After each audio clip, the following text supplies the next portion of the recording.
Hello दोस्तों, मेरा नाम है दीपिका खुड़े और स्वागत है आपका हमारे आज के वीडियो में, जहां पर हम चर्चा करने वाले हैं एथेनॉल स्टॉक्स की। अब मैंने कुछ टाइम पहले 2 वीडियोस बनाए थे शुगर कंपनीज और शुगर स्टॉक्स के बारे में, जहां पर मैंने एक्सप्लेन किया था कि शुगर स्टॉक्स रैली क्यों कर रहे हैं और क्यों एफआईआईज शुगर स्टॉक्स में अपना स्टेक इंक्रीज कर रहे हैं। अब अगर आपने वो वीडियोस नहीं देखे तो वो वीडियोस नीचे डिस्क्रिप्शन में लिंक्ड है, आप उन वीडियोस को पहले जाके चेकआउट ज़रूर कीजिएगा। तो इसमें तो कोई दो राय नहीं है कि शुगर स्टॉक्स जो है उनमें पिछले 1 साल में भारी मात्रा में रैली आई है। शुगर स्टॉक्स जैसे कि द्वारिकेश शुगर्स जो कि पिछले 1 साल में लगभग 270% अप है, और बलरामपुर चीनी जो कि पिछले 1 साल में लगभग 128% अप है। ये तो चर्चा में है ही, और इनकी जो रैली है इसके पीछे एक मुख्य रीज़न ये है कि अब गवर्नमेंट ने शुगर कंपनीज को भी अलाउ किया है कि वो एथेनॉल प्रोड्यूस कर सकते हैं। अब आप सोच रहे होंगे ये एथेनॉल क्या होता है, राइट? वेल, एथेनॉल एक नया फ्यूल है। जी हाँ, जैसे कि पेट्रोल, डीजल या सीएनजी हो गया, वैसे ही एथेनॉल भी एक नया फ्यूल है जो कि इंडियन मार्केट्स में इंट्रोड्यूस किया जा रहा है। अब एथेनॉल होता क्या है? तो एथेनॉल बेसिकली एक रिन्यूएबल फ्यूल है जो कि प्लांट मटेरियल से बनता है, जिसे कि कलेक्टिवली बायोमास कहा जाता है। अब इस प्लांट मटेरियल्स में क्या क्या इंक्लूड होता है? तो आप इंक्लूड करोगे फूड ग्रेन्स, आप इंक्लूड करोगे ग्रास, आपके ट्रीज हो गए, सॉडस्ट हो गया, एग्रीकल्चरल एंड फॉरेस्ट्री रेसिड्यूज हो गए। इन सब को मिलाकर इकट्ठा करके जो प्रोसेसिंग होती है उसके बाद प्रोड्यूस होता है एथेनॉल। अब वैसे तो एथेनॉल को आप बायोमास से भी प्रोड्यूस कर सकते हैं, लेकिन एथेनॉल प्रोड्यूस करने का सबसे चीपेस्ट और सबसे ईजीएस्ट तरीका है by using crops which are high in sugar content. अब ये क्रॉप्स कौन से हुए? आपका शुगर केन हो गया, कॉर्न हो गया, फिर आपका सोरगम हो गया, बार्ली हो गया, शुगर बीट्स हो गया। तो उन स्टॉक्स जहाँ पे शुगर कंटेंट यानी कि चीनी की मात्रा ज़्यादा है, उन स्टॉक्स को यूज़ करके जब आप एथेनॉल क्रिएट करते हो तो वो काफ़ी ईजिली क्रिएट हो जाता है और वो काफ़ी चीपली क्रिएट हो जाता है। अब चीप एथेनॉल क्रिएट करके हमारा ही फायदा होने वाला है, राइट? क्योंकि इस देश की आम जनता, आप और मैं, हम जूझ रहे हैं पेट्रोल के राइजिंग प्राइसेस को लेके। अब हम क्यों फोकस कर रहे हैं एथेनॉल पे? सडनली ये एथेनॉल की चर्चा क्यों होने लग गई है? वेल, इसके कुछ मुख्य कारण हैं। सबसे पहला मुख्य कारण एथेनॉल की ये जो ग्रोइंग डिमांड है इसका ये है कि पेट्रोल एंड डीजल अब आप और मेरी जैसी आम जनता के लिए ना आम नहीं रहे, अब वो बहुत ज़्यादा महंगे होने लग गए हैं। एक ज़माना था जब पेट्रोल के प्राइसेस 60-70 रुपए के आसपास होते थे, और आज वही पेट्रोल लगभग 110 रुपए के आसपास बिक रहा है। तो आपके और मेरे जैसे रिटेल इन्वेस्टर्स, हमारे लिए पेट्रोल अफोर्डेबल नहीं है, राइट? तो ऑल्टरनेटिव क्या है? हम काम पे जाना तो बंद नहीं कर सकते, राइट? हम बस में ट्रैवल करना नहीं बंद कर सकते, हम कार्स यूज़ करना नहीं बंद कर सकते, लेकिन ऑल्टरनेटिव ये है कि हम एक ऐसे फ्यूल की तरफ शिफ्ट करें जो कि एक लो कॉस्ट फ्यूल है, जहाँ पे आप इतना पैसा नहीं खर्च कर रहे। अब वहीं पे आता है एथेनॉल काम में। अब क्योंकि एथेनॉल इतने इजीली और इतने चीपली बन सकता है, इसीलिए it is coming out as a number 1 alternative to petrol and diesel. अब एथेनॉल की ये जो सडन डिमांड है, ये जो सडन क्यूरियोसिटी है ना, इसके पीछे और एक मुख्य कारण भी है, वो है हमारे देश का rising crude oil import bill. अब देखिए, इंडिया एक क्रूड ऑयल इंपोर्टर है, हम ऑयल इंपोर्ट करते हैं। रादर हम दुनिया भर में तीसरे सबसे largest importer of crude oil है। We are little behind China and US. तो पहले नंबर पे आता है China when it comes to countries importing the most quantity of oil. तो सबसे पहले आता है चाइना, उसके बाद आता है यूएसए और उसके बाद आता है इंडिया। तो हम already 3rd highest importer of oil हैं। अब जाहिर सी बात है, अगर आप क्रूड ऑयल इंपोर्ट कर रहे हो तो उसके सामने आपको पैसे भी देने पड़ेंगे ना, फ्री में तो कोई नहीं देने वाला आपको क्रूड ऑयल। और यहीं पे आती है हमारी सबसे बड़ी दिक्कत। तो पिछले साल यानी कि 2020-21 में पूरे 12 महीने का जो हमारा बिल था, दैट वाज अराउंड $62.2 बिलियन। और इस साल जनवरी तक, मतलब और 2 महीने बाकी हैं साल ख़त्म होने में, तो जनवरी तक ही हमारा crude oil bill is around $94.3 billion. जी हाँ, हम already $94.3 billion worth of crude oil import कर चुके हैं। तो ये जो राइजिंग क्रूड ऑयल का जो बिल है, इसको कौन भरने वाला है? इसको भरने वाले हैं आप और मैं, right, why all the taxes and everything. तो इसका तो राइजिंग पेट्रोल प्राइसेस का इम्पैक्ट भी आप पे पड़ता है, ये जो क्रूड ऑयल इंपोर्ट हो रहा है इसका इम्पैक्ट भी आप पे ही पड़ता है। तो by shifting to ethanol as a fuel हम हमारी सारी दिक्कतें, चाहे वो हमारे इंडिविजुअल लेवल पे हो या गवर्नमेंट लेवल पे हो जो कि जूझ रही है अपने फॉरेन रिजर्व्स के डिप्लीशन के वजह से, तो इन दोनों चीज़ों का सोल्यूशन है एथेनॉल। तो इसीलिए वी बिलीव कि आने वाले टाइम्स में ethanol is going to be a major theme that will play out in the Indian economy. अब ये जो एथेनॉल सेक्टर स्टॉक्स में आपने जो रैली देखी है पिछले 1 साल में या पिछले 6 महीने में आप कह सकते हैं, इसके कुछ मुख्य कारण है। सबसे पहला कारण ये है कि हमारे union minister mister Nitin Gadkari के अनुसार अगले यानी कि आने वाले 6 से 1 साल में इंडियन कंपनीज जो कार मेकर्स हैं, जैसे अपना टीवीएस मोटर्स हो गया या बजाज ऑटोज हो गया, ये लोग 100% ऐसे कार्स मैन्युफैक्चर करने वाले हैं जिन्हें कि हम फ्लेक्स फ्यूल व्हीकल्स कहते हैं। ये ऐसे फ्लेक्स फ्यूल व्हीकल्स मैन्युफैक्चर करने वाले हैं जो कि 100% एथेनॉल पे रन कर सकते हैं। तो forget about ethanol blended petrol की एथेनॉल और पेट्रोल का एक मिक्सचर में रन करना है। अब हम ऐसे व्हीकल्स ही बनाने वाले हैं जो पूरे के पूरे एथेनॉल पे ही चलने वाले हैं। अब ऑब्वियसली अगर आपके पास ऑप्शन है कि आप महंगे पेट्रोल या डीजल वाले व्हीकल्स खरीदिए या फिर आप एथेनॉल स्टॉक्स वाले व्हीकल्स खरीदिए, यानी कि व्हीकल्स जो एथेनॉल पे चल सकते हैं and which is a cheaper alternative to petrol या डीजल, तो आप क्या प्रेफर करोगे? Obviously you will prefer this, right. तो पिछले 1-2 दिन में जो आपने एथेनॉल स्टॉक्स में अप ट्रेंड देखा होगा, that was because mister Nitin Gadkari announced कि ये जो फ्लेक्स फ्यूल व्हीकल्स हैं, टीवीएस मोटर हो गया, बजाज ऑटो हो गया, ये लोग एक्चुअली ये व्हीकल्स मैन्युफैक्चर करने लगे हैं and they might be on the road in the next 6 months to 1 year। अब दूसरा कारण कि क्यों एथेनॉल स्टॉक्स या एथेनॉल कंपनीज का जो आने वाला पीरियड है वो काफ़ी अच्छा हो सकता है, वो इसलिए है कि इंडिया में शुगर केन का प्रोडक्शन इंक्रीज तो हुआ ही है, लेकिन हमारे यहाँ पे एथेनॉल का प्रोडक्शन भी भारी मात्रा से इंक्रीज हुआ है। तो 2016-17 में इंडिया ने nearly 66.5 crore litres of ethanol produce किया था। ये जो फिगर है this increase to 173 crore litres by 2019-20। लेकिन 2021 में यही 173 crore litres increase to 335 crore. अब इंटरनेशनल एनर्जी एजेंसी के एक रिपोर्ट के अनुसार भारत, जी हाँ, our country is going to be the 3rd largest producer of ethanol by 2026। तो आने वाले अगले 4 साल में इट इज़ एक्सपेक्टेड कि India will become the 3rd largest producer of ethanol in the entire world. अब आप इमेजिन कर सकते हैं कि एथेनॉल सेक्टर में कितनी बड़ी ग्रोथ अपॉर्चुनिटी एक्सपेक्टेड है। एंड फाइनली देखिए, कोई भी सेक्टर तभी ही ग्रो कर सकता है, तभी ही काम कर सकता है जब the government supports it whole heartedly, और यहाँ पे यही हो रहा है। Indian government has lent its whole hearted support and even incentives and subsidies to the ethanol sector. अब देखिए, पहले ना 2014 में गवर्नमेंट ने टारगेट रखा था कि हम 1% एथेनॉल ब्लेंडेड पेट्रोल का टारगेट रखते हैं, ठीक है। फिर उस टारगेट को 2018 में बढ़ा के 5% कर दिया एंड उन्होंने पहले ये अनुमान लगाया था कि 2030 तक हम 20% एथेनॉल ब्लेंडेड पेट्रोल का टारगेट रखते हैं। अब कंसिडरिंग कि हमारे देश में शुगर केन का production has been on the uprise and ethanol का प्रोडक्शन भी बढ़ा है, तो इसीलिए ये टारगेट 2030 से शिफ्ट करके इसे आगे लाया गया है 2025 तक। अब एथेनॉल सेक्टर को पुश करने के लिए गवर्नमेंट ने 2021 में लगभग 3000 से 6000 करोड़ की सब्सिडीज दी थी एथेनॉल एंड शुगर कंपनीज को।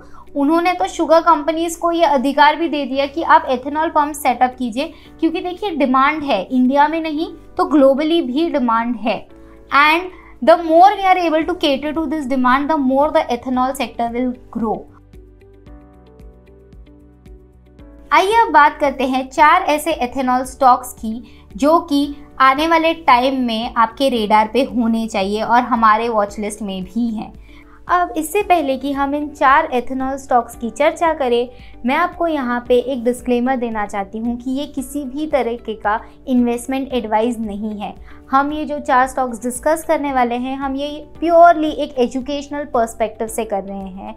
आपको इससे ये नहीं डिटरमाइन करना चाहिए कि ये स्टॉक्स इन्वेस्टमेंट के लिए हैं या हम आपको ये स्टॉक्स रेकमेंड कर रहे हैं, ऐसा बिल्कुल भी नहीं है। हम बस एथेनॉल इंडस्ट्री के जो लीडिंग स्टॉक्स हैं उन्हें डिस्कस कर रहे हैं और उनके की फाइनेंशियल्स को डिस्कस कर रहे हैं। That's it, only for a purely educational perspective. आप किसी भी स्टॉक में निवेश करते वक्त आपको अपनी खुद की रिसर्च करनी चाहिए और जब आप एक स्टॉक में 100% श्योर हो तभी आपको उसमें अपना हार्ड अर्न मनी निवेश करना चाहिए। तो from a purely educational perspective, let's look at the 4 top ethanol stocks in India. हमारा सबसे पहला एथेनॉल स्टॉक है प्राज इंडस्ट्रीज लिमिटेड। अब प्राज इंडस्ट्रीज लिमिटेड एक मार्केट लीडर है domestic ethanol plant and distilleries installation business में। अब देखिए, ये जो शुगर केन जो होता है ना, जो बच जाता है, उससे जब एथेनॉल आपको प्रोड्यूस करना होता है तो it has to be processed. तो वो जो मशीनरी है ना, जो प्लांट एंड मशीनरी रिक्वायर्ड है, प्राज इंडस्ट्रीज वही बनाता है और ये एक मार्केट लीडर है इंडिया में ऐसे डिस्टिलरीज एंड मशीनरीज बनाने में। अब इस कंपनी ने हाल फिलहाल में ही एक टेक्नोलॉजी को पैटेंट भी किया है जहाँ पे वो शुगर केन जो है उसे 12 महीने तक स्टोर कर सकते हैं और उससे भी फ्यूल बना सकते हैं। अब इससे क्या होगा, इससे एथेनॉल का जो प्रोडक्शन है या शुगर का जो प्रोडक्शन है वो ईयर राउंड हो सकता है। अब अगर हम कंपनी के फाइनेंशियल्स की बात करें तो कंपनी का नेट प्रॉफिट 16% से ग्रो हुआ है। तो मार्च 2020 में उनका नेट प्रॉफिट अराउंड 70 करोड़ था, जो कि मार्च 2021 में 81 करोड़ हो गया है। कंपनी का रिटर्न ऑन इक्विटी पिछले 3 सालों में इज अ गुड 9%। कंपनी का अगर मैं कंपाउंडेड एनुअल सेल्स ग्रोथ की बात करूं तो it is 12% and the compounded annual profit growth is 33%। Company का मार्केट कैपिटलाइजेशन है 6,863 करोड़ का। कंपनी का पी रेशियो है 47.5। कंपनी के पास हार्डली कुछ डेट है, तो the debt to equity ratio is 0.02 which is almost negligible. Company का करंट स्टॉक प्राइस है 372 with a 52 week high of 448 rupees and a 52 week low of 151 rupees. Company का stock price पिछले 1 साल में 111% से अप है। अब हमारा दूसरा स्टॉक है ISGEC हेवी इंजीनियरिंग लिमिटेड। अब ये कंपनी मैन्युफैक्चर करती है plant equipment, presses, iron and steel castings and वो टर्न की प्रोजेक्ट्स भी अंडरटेक करती है to set up sugar plants हो गया, पावर प्लांट्स हो गया, डिस्टिलरीज हो गई, फैक्ट्रीज हो गई। तो it is engaged in the business of sugar manufacture and manufacturing distilleries. ठीक है, तो ये जो जैसे प्राज इंडस्ट्रीज करता था ना, they used to set up distilleries, वैसे ही ISGEC हेवी इंजीनियरिंग लिमिटेड भी डिस्टिलरी सेटअप करती है to convert sugar cane into ethanol. Company का जो नेट प्रॉफिट है वो पिछले 1 साल में 71.03% से ग्रो किया है। तो मार्च 2020 में उनका नेट प्रॉफिट था 145 करोड़ का, जो कि मार्च 2021 में बढ़ के 248 करोड़ हो गया है। कंपनी का रिटर्न ऑन इक्विटी लास्ट 3 साल का 10% रहा है। उनका compounded annual sales growth has been 13% in the last 3 years। उनका कंपाउंडेड एनुअल प्रॉफिट ग्रोथ वही 3 सालों में रहा है 18% का। कंपनी का मार्केट कैपिटलाइजेशन है 4,159 करोड़ का। कंपनी का पीई रेशियो है 30.9। कंपनी का डेट टू इक्विटी रेशियो है 0.52। कंपनी के करंट मार्केट प्राइस की बात करूं तो it is 563 with a 52 week high of 878 and a 52 week low of 503। Company पिछले 1 साल में साइडवेज ही रही है, तो it hasn't really moved up but it has not even moved down. हमारा तीसरा एथेनॉल स्टॉक है द्वारिकेश शुगर इंडस्ट्रीज लिमिटेड। अब ये कंपनी एंगेज है in the business of sugar, co generation of power and industrial alcohol. ये अपने brand name बुनकी के under operate करती है। ये कंपनी ऑल्सो सेटअप कर रही है distilleries for ethanol and industrial alcohol, जो कि इसके टोटल रेवेन्यू का 7% को अकाउंट करता है। जुलाई 2021 में इस कंपनी ने अनाउंस किया था that they are going to set up a 175 KLPD distillery in its Dham unit, जो कि बरेली में है उत्तर प्रदेश में, जिससे कि इसका जो रेवेन्यू शेयर होने वाला है डिस्टिलरी बिजनेस का वो इंक्रीज होने वाला है। अगर मैं कंपनी के नेट प्रॉफिट की बात करूँ तो पिछले एक साल में it's net profit has increase by 26%। तो जो नेट प्रॉफिट मार्च 2020 में 73 करोड़ का था वो अब बढ़ के 92 करोड़ हो गया है। अब ये जो बढ़ोतरी हुई है ना नेट प्रॉफिट की, इसमें जो रेवेन्यू है उसमें एक मेजर रोल प्ले किया है इसके डिस्टिलरी बिजनेस ने। तो इस साल इसका जो रेवेन्यू फ्रॉम डिस्टिलरी बिजनेस है दैट हैज़ ग्रोन बाय 187% मार्च 2021 के अनुसार, which was earlier only 54% in March 2020। तो आप देख रहे हैं कि अब तक तो वो प्लांट 100% ऑपरेशनल है भी नहीं, लेकिन फिर भी इनका जो रेवेन्यू फ्रॉम डिस्टिलरीज बिजनेस है that has move from 54% in March 2020 to 187% in March 2021। अब अगर मैं कंपनी के की फाइनेंशियल्स की बात करूँ तो कंपनी का रिटर्न ऑन इक्विटी है 18%, उनका कंपाउंडेड एनुअल सेल्स ग्रोथ है 9%, कंपनी का मार्केट कैपिटलाइजेशन है 2373 करोड़ का, कंपनी का प्राइस टू अर्निंग्स रेशियो है 16.5, कंपनी का डेट टू इक्विटी रेशियो है 0.45, कंपनी का करंट मार्केट प्राइस है 124 रुपीज़, इसका 52 वीक हाई रहा है 138.4 और इसका 52 वीक लो रहा है 30 रुपीज़। कंपनी का स्टॉक पिछले एक साल में 275% से अप है। अब हमारा चौथा एथेनॉल स्टॉक है बलरामपुर चीनी मिल्स लिमिटेड। ये इंडिया की लार्जेस्ट इंटीग्रेटेड शुगर कंपनीज में से एक है और इन्होंने हाल फिलहाल में अपने डिस्टिलरी बिजनेस पे भी काफ़ी फोकस करना स्टार्ट कर दिया है। इनफैक्ट जनवरी लास्ट ईयर में उन्होंने लगभग 2 बिलियन रुपीस इन्वेस्ट किए हैं in setting up it's distillery business. और इनका जो डिस्टिलरी बिजनेस से जो रेवेन्यू आता था ना that has also increase from 17% in 2020 to 53% in 2021। अब आप इमेजिन कर सकते हैं ये जो 2 बिलियन रुपीज़ इन्होंने इन्वेस्ट किए हैं इन डिस्टिलरीज को सेटअप करने में, जब ये डिस्टिलरीज फंक्शन करना चालू कर देंगे and when they start producing ethanol तो इनका रेवेन्यू कितने अच्छे से शूटअप हो सकता है। अगर मैं कंपनी के की फाइनेंशियल्स की बात करूँ तो कंपनी का return on equity is 23% in the last 3 years और ये सबसे ज़्यादा है among all the other ethanol stocks that we spoke about today. इनका कंपाउंडेड एनुअल सेल्स रहा है 3% इन द लास्ट 3 years। इनका कंपाउंडेड एनुअल प्रॉफिट ग्रोथ रहा है around 28% in the last 3 years। Company का मार्केट कैपिटलाइजेशन है 9,913 करोड़ का, कंपनी का पीई रेशियो है 21.60, कंपनी का डेट टू इक्विटी रेशियो है 0.12, so it has very marginal debt on its balance sheet. Company का करंट स्टॉक प्राइस है 485 with a 52 week high of 515 and a 52 week low of 190.15। तो ये थे वो 4 ethanol stocks जो कि आपके रेडार पे होने चाहिए कंसिडरिंग कि वो बहुत इनिशिएटिव्स ले रहे हैं और बहुत पैसा पंप इन कर रहे हैं to ramp up that distillery business. और जैसे जैसे गवर्नमेंट भी और सब्सिडीज देता जाएगा और इंसेंटिव्स देता जाएगा शुगर एंड एथेनॉल सेक्टर को, कंसिडरिंग कि हमें हमारा क्रूड ऑयल इंपोर्ट बिल कम करना है, so there are very high chances कि एथेनॉल स्टॉक्स जो है, एथेनॉल सेक्टर जो है, that is going to be one of the most sought out sectors in the coming years. आपको क्या लगता है? What do you think about ethanol industry and the sugar stocks? Do you think these stocks will have a bright future ahead? Do you think ethanol stocks का bright future होने वाला है in the coming years? If yes, do comment and tell us what you think. आपको क्या लगता है ethanol stocks के बारे में? आप मुझे ये भी बताइएगा कि ऐसा कोई ethanol stock है जो आपके रेडार में है और मुझसे मिस आउट हो गया है, and I'll definitely check it out. मैं आशा करती हूँ आपको ये वीडियो अच्छा लगा। अगर हाँ तो प्लीज़ इस वीडियो को लाइक कीजिए और सैमको सिक्योरिटीज़ के यूट्यूब चैनल को सब्सक्राइब करना ना भूलें। तब तक के लिए सही निवेश कीजिए, सैमको के साथ निवेश कीजिए।